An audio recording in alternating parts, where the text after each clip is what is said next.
예, 안녕하세요. 반갑습니다. 예, 저는 김우철 그 회계사라고 합니다. 회계사이면서 세무사이고요. 어, 유튜브로 뭐 이런저런 그 강의를 좀 올리고 있는데 오늘은 좀 요런 얘기를 한번 제가 테마를 잡았습니다. 교회, 꼭 교회일 뿐만 아니라 그 우리 뭐 성당이라던가 뭐 절도 마찬가지입니다. 종교법인들 관련된 세무인데요. 첫 번째로 일단은 토지 매각 관련된 이러한 이슈를 한번 제가 잡아봤어요. 요 이슈를 잡은 이유는 제가 다니는 그 교회에 최근에 이런 일이 있어가지고 좀 깊이 있게 좀 생각을 해보고 이런 것들이 이제 실제로 뭐 우리 영세한 교회나 뭐 성당이나 이런 데서 뭐랄까요, 자문을 좀 제대로 받지 못할 수도 있겠다라는 뭐 이러한 생각이 들어가지고 제가 일단은 정리를 좀 나름 한 거를 여러분들께 공유하고자 하는 목적을 가지고 있습니다. 그래서 뭐 이러한 재산에 대해서 좀 뭐랄까요, 좀 억울한 세금을 내지 않고 잘 지켜가지고 또 사회적으로 좋은 일을 하면 좋은 거니까요. 예. 그래서 일단은요, 우리 뭐 이런 말이 있습니다. 뭔가 이익이 생기면 이익, 그쵸? 이익이 생기면, 이익이 생기면은 반드시 거기에는 뭐가 있다? 세금이 있습니다. 이익이 있는 곳에 세금이 있다. 이익이 없으면 세금이 없어요. 예를 들어 뭐 집을 샀다가 파는데 더 떨어진 가격으로 판다 그러면 세금 없어요. 그쵸? 그 시세 차익이 있으니까, 그런 이익이 있으니까 세금이 나오는 겁니다. 이러한 부분은 기본적으로 우리 다 해당이 되는데 요 이익에 대한 세금에 있어서 세법에서는 크게 우리 개인과 법인이라는 어떤 형태로 구분을 하죠. 개인은 그냥 말 그대로 자연인 얘기하는 거고요. 법인은 뭐냐? 법적으로 인격을 부여했다는 의미입니다. 법적으로 인격을 어떤 단체에 딱 부여해가지고 마치 개인처럼 일반 사람처럼 태어나고 죽고 일생을 사는 겁니다. 세금도 내고요. 그래서 이런 거를 이제 뭐 개인한테 내는 세금을 우리는 개인 소득세라는 표현을 쓰고 법인의 경우에는 이제 법인세라는 표현을 씁니다. 이게 일반적인 세법인데요. 그럼 우리 교회를 포함한 일반적인 종교법인들은 이게 뭐가 해당이 되느냐? 기본적으로 법인에 해당이 될 거예요. 법인에. 요 법인을 다시 구분을 어떻게 하느냐? 영리법인과 비영리법인으로 구분을 합니다. 영리법인은 뭐예요? 일반적인 우리 돈을 버는 회사라고 이해하면 돼요. 회사. 비영리법인은요. 영리를 추구하지 않는다. 뭐 영리를 추구하지 않는다는 거예요. 영리를 추구하는 게 목적이 아니고 세상에 좋은 일을 하고 뭐 이런 비영리법인이 대표적인 게 이제 종교법인, 뭐 우리 뭐 사회복지를 담당하고 있는 뭐 이러한 공익법인들이 있어요. 그쵸? 요런 데가 비영리법인입니다. 우린 요거에 대한 지금 얘기를 하는 거예요. 지금요. 좀 달라요. 그래서 토지를 예를 들어 매각했다. 교회가 토지를 매각하면요. 세금이 있습니다. 세금이 있어요. 당연히 있습니다. 그런데 여기서 먼저 따져야 될 게 뭐냐? 과연 이 토지가 무슨 토지냐? 우리 일반적인 영리법인이나 개인들은 그런 거를 딱히 구분하지 않지만 우리 교회 같은 종교법인들이 토지를 매각했을 때는 일단은 그 토지가 무슨 토지냐? 이게 뭐냐? 크게 이렇게 구분할 수 있습니다. 우리 고유 목적에 사용된 토지니 아니면은 이게 아니니 일단 이걸 구분해야 돼요. 그럼 고유 목적이 뭐냐? 우리 교회의 고유 목적이 뭔가요? 약간 교회마다 좀 다를 수도 있고요. 사람마다 좀 다를 수 있는데 이런 논란은 좀 있습니다. 근데 일반적으로 교회, 뭐 성당, 절 이러한 종교법인들의 고유 목적이 있어요. 그렇죠? 뭐 교회를 예를 들면은 예배를 드리고 교회의 존재 이유가 뭐예요? 예배를 드리고 뭐 선교를 하고 그렇죠? 경우에 따라서는 뭐 구제를 하고 이런 활동, 기본적인 활동들이 있습니다. 여기에 사용됐던 토지니를 물어보는 겁니다. 그렇죠? 이를테면은 예배당으로 쓰던 토지를 매각했다. 그러면 고유 목적에 사용된 토지입니다. 그렇죠? 예.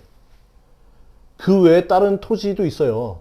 교회가 보면은 요거하고 상관없는 토지를 가지고 있는 경우가 많이 있습니다. 예를 들면은 뭐 다른 옆에 그냥 누군가가 우리에게 기부한 뭐 임야라던가 아니면 주차장 토지, 뭐 그 외에 다양한 요거하고 관련이 없는, 즉 예배당에 서 있는 그러한 토지가 아닌 다른 토지들, 그거는 고유 목적에 사용된 토지가 아니죠. 그쵸?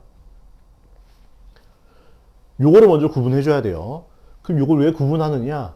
고유 목적에 사용된 토지인데 얘가 만약에 3년 이상 사용이 됐으면요, 얘는 세금이 없습니다.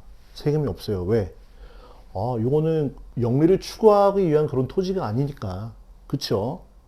여기에 대해서는 세금을 내지 않습니다. 예. 그럼 뭐가 문제가 되느냐? 요런 토지 말고 다른 거, 뭐, 이를테면 임야. 현재 뭐, 제가 그 다니는 교회 같은 경우에는 무슨 묘지 같은 거, 묘지라던가 약간 논란이 있어요. 고유 목적이냐 아니냐, 저는 요 논란도 좀 따져볼 필요는 있다고 생각하는데, 아무튼 그냥 예배라고 본다면은 뭐 기타 토지에 대해서는 요거 세금을 내야 됩니다. 세금을 내야 돼요. 세금 부과합니다. 내야 됩니다. 그럼 무슨 세금을 내야 되느냐? 기본적으로 종교법인, 교회 같은 데는요, 일단은 법인이기 때문에 법인세를 내는 게 당연해 보이는데, 개인에게 부과하는 양도소득세도 선택할 수 있는 그런 옵션이 있어요. 둘 중에 하나 선택해라.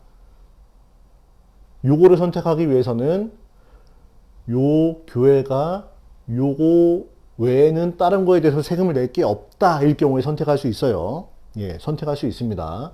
즉 법인세와 양도세를 선택할 수 있는 그러한 결정의 순간이 있는데, 일반적으로 제 생각에는 법인세를 선택하는 게 맞다. 물론 요거를 선택할 수 있어요. 우리 양도소득세는요, 개인소득세예요. 개인소득세. 세율이 6%에서 한 45% 갑니다. 법인세는요, 10%에서 22% 정도 가요. 세율이 약간 높잖아요. 그쵸? 근데 물론 요거를 딱 그림으로 놓고 그리면은, 다시 지우고 쓸게요. 지우고. 예.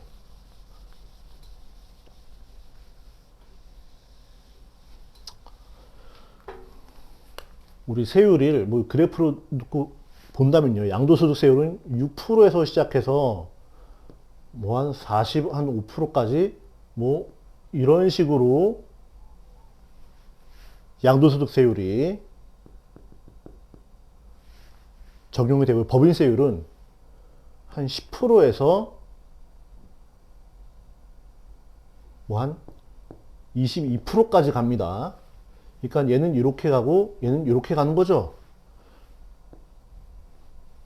요거는 뭐예요? 금액입니다. 금액. 즉 뭔가 차익이 많이 나면 날수록 세율이 높아지는데, 차익이 적게 난 데는 양도세율이 유리할 수 있습니다. 그쵸? 차익이 많이 나면은 법인세율이 낮죠? 유리합니다. 근데 오래 묵은 토지를 팔면은 차익이 일반적으로 많이 날 거예요. 차익이 많이 날 겁니다. 그래서 예를 들어 제 생각에는 요게 뭐 한 차익이 뭐 5억에서 10억 이상 간다 하면은 무조건 법인세를 선택하는 게 세율 측면에서 일단 좋다. 이러한 장점이 하나가 있고요. 또 하나의 장점이 있습니다. 그게 뭐냐? 법인세를 이제 적용한다고 가정을 할게요. 법인세를 적용하고 가정한다면요, 이렇게 적용이 돼요. 우리 토지에 양도가액이 있습니다. 그렇죠? 그럼 토지에 취득가액이 있습니다. 양도가액에서 취득가액을 빼면은, 예를 들어 양도가액이 200억이고 취득가액이 10억이다. 그럼 190억의 차익이 생기죠? 요게 법인세에서 이런 거를 보통 유형자산 처분이익이라고 합니다. 유형자산 처분이익이고, 얘는 이익이기 때문에 요게 대해서 요게 고스란히 이익으로 잡히고, 요게 곱하기 세율을 합니다. 어떤 세율이요? 법인세율을. 예를 들어 20% 때린다. 취득가액이 그냥 없다고 봅니다. 없다고 쉽게 얘기할게요. 쉽게. 죄송합니다. 왔다 갔다 해서 제가 급하게 이걸 찍다 보니까, 너무나 오래전에 우리가 증여를 받은 거라 취득가액이 없다. 예를 들어 양도 처분이익이 200억이에요. 200억. 세율을 그냥 20%라고 가정할게요. 법인세율을. 그럼 세금이 얼마예요? 40억 나온다. 예. 200억 받아서 40억 낸다. 너무 아깝지만 그래도 160억 남네요. 그쵸? 너무나 감사하죠. 감사하죠. 일반적으로 이렇게 계산이 되는데 이거 일반적인 법인이에요. 근데 종교법인은 어떠한 특징이 있느냐? 요 취득가액에서 요게 이제 차익인데 유형자산 처분 이익인데 요 이익의 50% 정도를 비용을 계상할 수 있는 그러한 선택권이 있어요. 요게 이제 약간 어려운 얘기로 고유 목적 사업 준비금이라는 표현을 씁니다. 즉 뭐냐? 우리 법인세 세금을 구조를 쉽게 얘기해 보면요. 이런 겁니다. 세금을 어떻게 내는 거냐? 기본적으로 수익에서 비용을 뺀 거를 이익이라고 합니다. 이익. 그쵸? 요 이익에다가 곱하기 텍스 레이트, 세율을 곱합니다. 그럼 요게 이제 세금이에요. 요걸 내는 겁니다. 그러면은 세금이 높아지기 위해서는 이익이 높으면 세금이 높겠죠? 그러면 수익이 높거나 비용이 낮으면은 이익이 높아져서 세금이 높아지겠죠. 그쵸? 그럼 세금을 떨어뜨리려면 어떻게 돼요? 수익을 낮추거나 비용을 높이면 되겠네요. 요런 거예요. 그쵸? 근데 지금 우리가 지금 수익이 아까 200억 났습니다. 그쵸? 비용은 없어요. 취득가액 없다고 하고 없어요. 그래서 이익이 200억 났고 세율이 20%라서 세금을 40억 지금 내야 되는 상황인데 일반적인 법인들은 이런데 교회는 어떻느냐? 요 비용을 일부 가상의 비용을 잡을 수 있게 해줍니다. 어디까지요? 요 수익의 50%까지. 즉 수익은 200인데 비용을 100억을 잡을 수 있어요. 그러면은 이익이 100이 되고 세율이 20% 되면은 세금이 반으로 줄죠. 예, 왜? 비용을 반 잡았으니까. 요런 거를 전문 용어로 이제 고유 목적 사업 준비금이라고 합니다. 고유 목적 사업 준비금이다. 교회 같은 종교법인들은 요 세금 내는 거에 50%까지 가공의 비용을 잡아서 세금을 줄여줍니다. 그 대신에 요 100억만큼 너네가 줄여준 거, 요 100억만큼 뭐 해라? 너네 고유한 목적에 사용을 해야 된다. 이러한 혜택을 준과 동시에 의무를 부과하는 거예요. 예.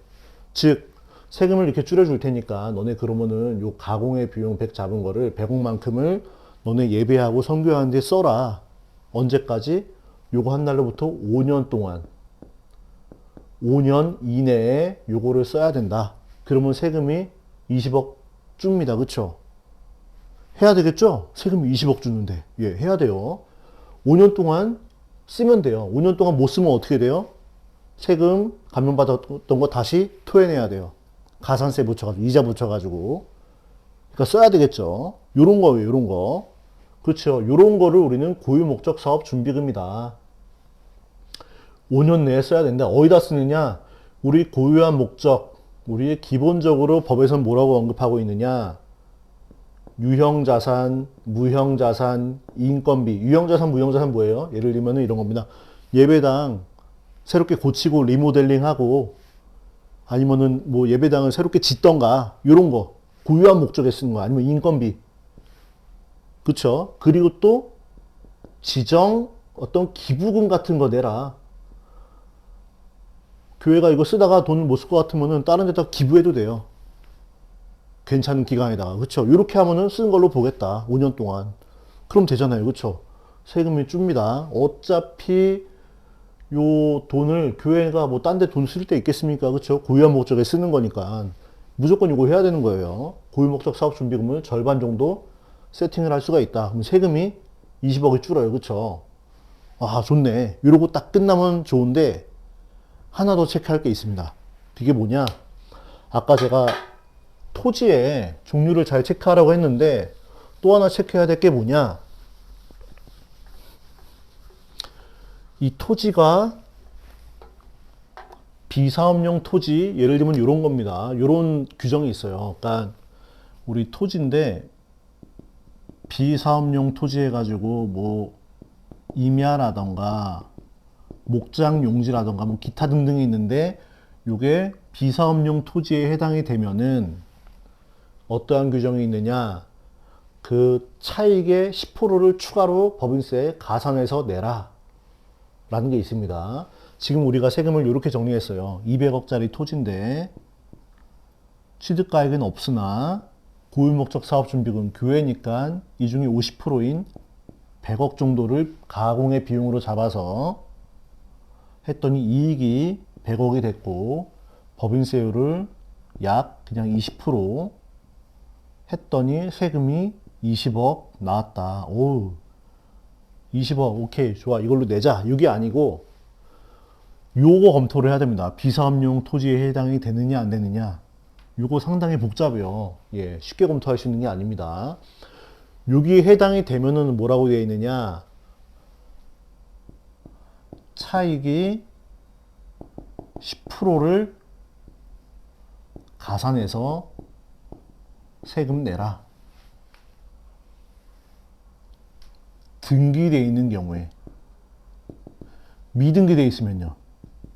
미등기시는 차익이 40%를 가산해서 세금 내라. 이렇게 규정이 되어 있습니다. 여기서 이 차익이 뭐냐? 우리 차익 요게 아니고요. 요거는 지금 우리가 가공 비용이잖아요. 고유목적 사업 준비금을 통한 비용이기 때문에 차익은 100이 아니고 애초에 200입니다. 200. 여기에 200억에 10% 20억을 추가로 가산해서 내야 될 수도 있고요. 만약에 등기되지 않은 토지다. 그러면은 200억 곱하기 40%에서 80억을 내야 될 수도 있어요. 엄청나죠? 예. 그래서 우리가 기본적으로 교회, 성당, 절, 이러한 종교법인이 토지를 매각했을 때 요 비사업용 토지에 해당되느냐 여부를 심도 있게 체크를 해줘야 됩니다. 등기, 미등기 따져가지고. 아마 기본적으로 요 정도는 저는 내야 되지 않을까라는 생각이 들어요. 제가 뭐 다 체크는 못 해봤는데. 그래서 요약합니다. 요약 정리합니다. 요약 정리.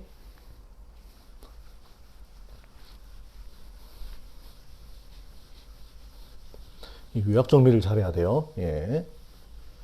그래서 일단은 교회나 종교법인이 토지를 매각하면은 그 토지가 일단은 고유 목적에 3년 이상 사용됐니? 이거를 먼저 체크해야 된다. 이게 오케이 되면은 세금 없어요. 그게 아니라면은 세금을 내야 되는데, 세금 내야 되는데요. 기본적으로 고유 목적 사업 준비금 50% 설정합니다. 즉 차익이 200억이라면은 여기에 50%인 100을 비용으로 빼서 이익을 100으로 만들고 여기다가 곱하기 세율을 해서 20억을 법인세로 내는 겁니다. 양도소득세 선택하면 요거 안 돼요. 예, 요건 법인세에만 해당됩니다. 이렇게 내요. 그래서 요거 체크해야 되고 그 다음에 또 체크해야 될 게 뭐냐? 그게 아마 법인세법 55조에 인가 뭐 이게 규정이 되어 있을 건데 비사업용 토지 요거 반드시 체크해야 된다. 그래서 비사업용 토지에 해당이 되고 걔가 등기가 돼 있으면은 비사업용 토지가 아니라면은 별도의 가산세는 없어요. 가산세금은 없어요. 근데 비사업용 토지에 일단 해당이 되고 등기가 돼 있으면은 그 차익의 10% 그러니까 요거는 100 뺀 게 아니고 요거는 가공의 영비니까 차익이 볼 수 없고요. 취득가액에서 양도가액 뺀 차익 요 예에서는 요거의 10%만큼 추가로 세금을 내야 되고요. 미등기라면은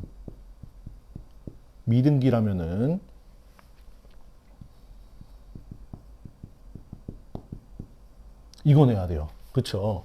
그러면은 이 교회가 현재 고유목적 사업준비금 50% 설정했고 비삼용 토지에 등기된 걸 매각했다 하면 20억에 20억 해서 40억 정도. 여기다가 주민세 포함하면 한 44억 정도 세금이 나오겠죠. 그렇죠? 만약에 미등기된 토지였다. 그럼 20억에 80억, 한 100억의 주민세 110억 정도 세금을 내야 되겠죠. 완전히 달라지죠. 예. 체크를 아주 잘해야 된다. 너무 중요하다. 이거 너무 중요하다. 예. 그래서 요 정도 컨셉을 가지고 그 교회에 계신 우리 뭐 장로님들, 이런 쪽으로 달란트가 있으신 장로님들, 목사님들 협의하셔가지고 요거를 잘 하셔야 재산도 보호하고 그거를 좀 더 좋게, 사회적으로 좋게 사용할 수 있겠다. 그 다음에 이제 사실은 더 중요한 건 이게 얘가 고유 목적이니 아니니 판단부터 되게 헷갈릴 수 있어요. 고유 목적에 사용된 거야? 아니야? 요게 고유 목적이니 긴가민가 할 수 있습니다. 그쵸? 일단은 그러면은 세금을 내놓고 나중에 요거를 뭔가 조세적인 어떤 쟁송을 통해서 돌려받는 프로세스를 취하는 것도 괜찮습니다. 예. 못 돌려받을 수도 있고요. 돌려받으면 좋고, 그쵸? 예. 그래서 아무튼 요러저러한 것들을 잘 고려하고, 그래서 요러한 것들을 그냥 교회 자체적으로 하지 마시고, 뭐, 회계법인 내지는 세무법인 아는 데 통해서 요런 거 자문을 받으시되, 이 정도 내용을 알고, 뭐, 제안을 받든 자문을 받든 해야 스마트하게, 똘똘하게 일도 시키고, 자산을 보호할 수 있겠다라는 의미에서 제가 우리 교회 세무, 종교법인 세무 첫 번째 강의인데요. 토지 매각 관련된 이야기를 제가 했습니다. 그 향후에 혹시나 뭐 또 이런 우리 교회나 다른 종교법인 관련돼서 그런 세무 이슈가 나올 만한 게 있으면은 제가 한번 이런 것들도 한번 정리 한번 해보는 것도 괜찮을 것 같아요. 예. 괜찮았나요? 아무튼 예, 그래요. 요 정도로 해가지고 마무리 하도록 하겠습니다. 예. 그 경청 감사합니다.